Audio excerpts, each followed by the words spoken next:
Hi friends, in this video we will discuss about radioactive decay and radioactive equilibrium.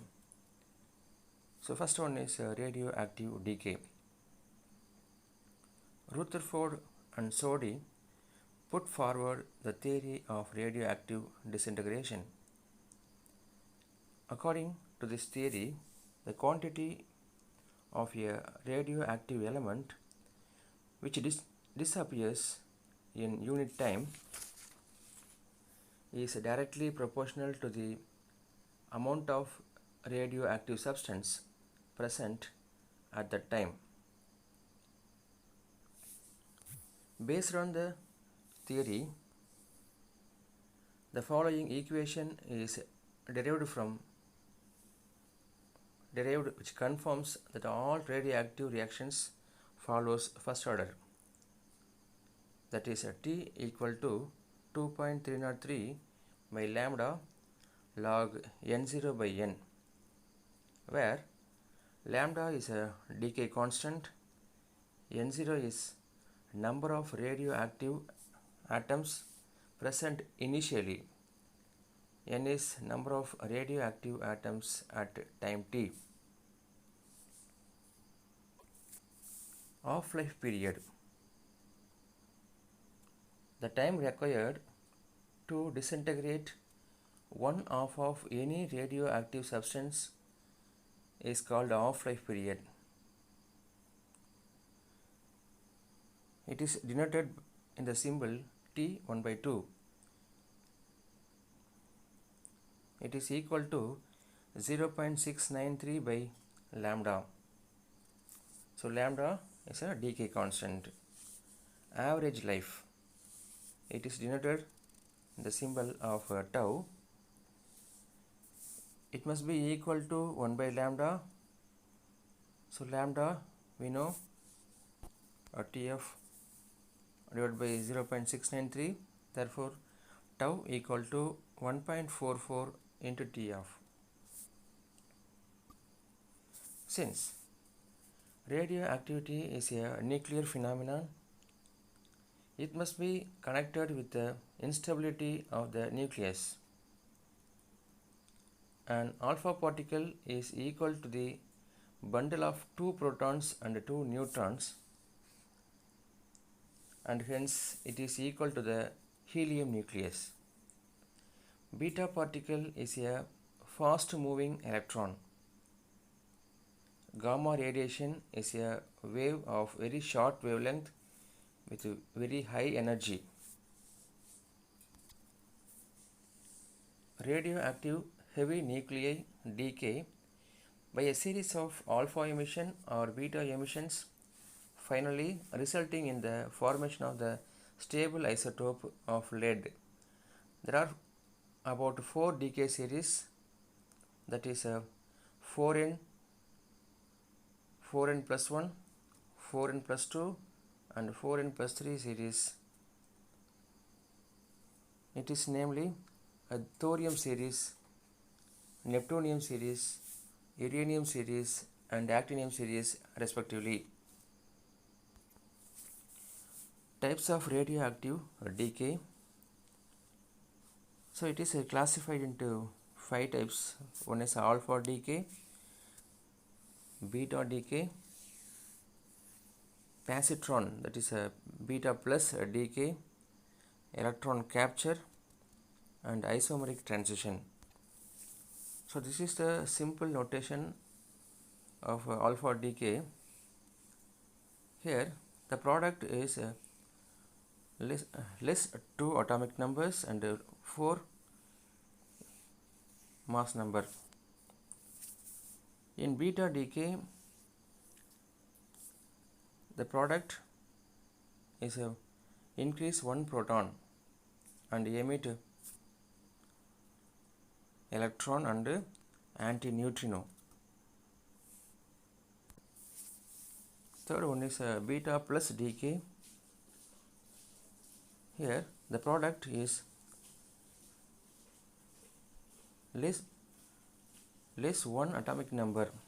There is no change in mass number and emit positron and neutrino. In electron capture, also the product one less atomic number and emit neutrino. It follows beta plus decay. And last one is isomeric transition. Here there is no change in atomic number and mass number. It will emit a gamma radiation. So decay schemes. So after alpha decay, the element 2 placed to the left on the periodic table. In the case of electron decay, that is beta minus decay, 1 place to the right of the periodic table, and positron decay, 1 place to the left on the periodic table. General properties of radioactive decay. First one is mass loss and energy release. Here parent mass is greater than that of daughter mass, because the parent mass will liberate daughter mass along with the energy released or recoil energy in the name of beta decay and antineutrino. In nuclear radiations, the penetrating power, the gamma radiation is more than that of beta radiation and alpha radiation. In ionizing power, just reverse directions, that is alpha ionization is greater than that of beta and gamma radiations. So next topic is radioactive equilibrium. We know chemical equilibrium is a reversible process, but radioactive equilibrium is a irreversible process. So consider one is a parent ion, the one disintegrate 2 and 2 disintegrate into 3. That is 1 gives 2 and 2 gives 3. The rate of decay of 1 is equal to the rate of decay of 2, then 2 is equal to the 3. This is called radioactive equilibrium. Here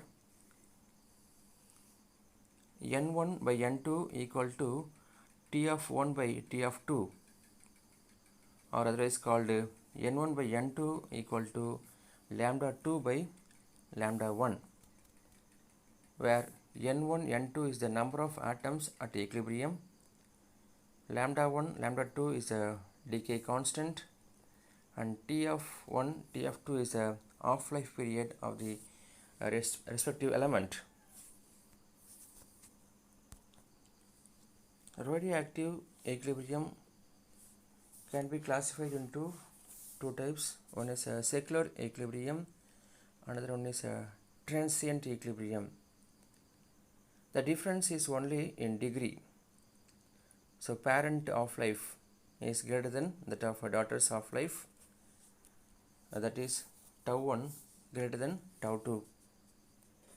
In secular equilibrium, tau 1 so more than that of tau 2. Similarly in transient equilibrium, but in secular equilibrium tau 1 is greater than that of observation epoch, but in transient equilibrium tau 1 is less than or equal to observation. In secular equilibrium, tau 1 tends to infinity or lambda 1 tends to 0, e power minus lambda 1 t tends to 1. But in the transient equilibrium, tau 1 is finite, so also lambda 1, therefore e power minus lambda 1 t less than 1. In secular equilibrium, n2 by n1 equal to lambda 1 by lambda 2, but in the case of a transient equilibrium, n2 by n1 equal to lambda 1 by lambda 2 minus lambda 1. In the case of a series, n1 by tau 1 equal to n2 by tau 2, so etc. Nn by tau n is a constant. So this is the examples of secular equilibrium. Uranium-238 to give alpha particles into thorium-234 and gives a beta particle is a disintegration series. And radium-226 mass number gives alpha particles to changes to radon and liberate alpha particle is a disintegration series.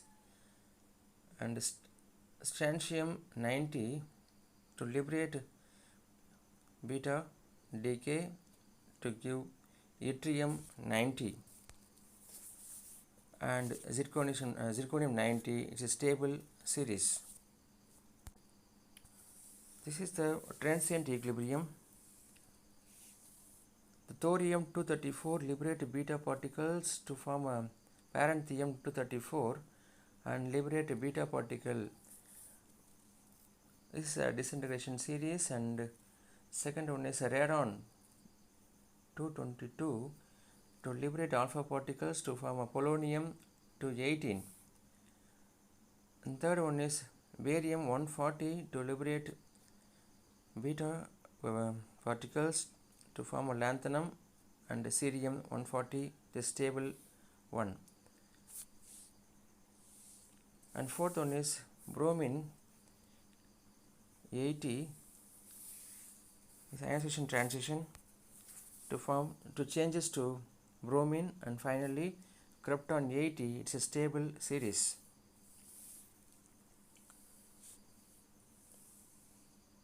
This is the radioactive equilibrium. Thank you, friends. So we will meet next topic in the next video. Thank you.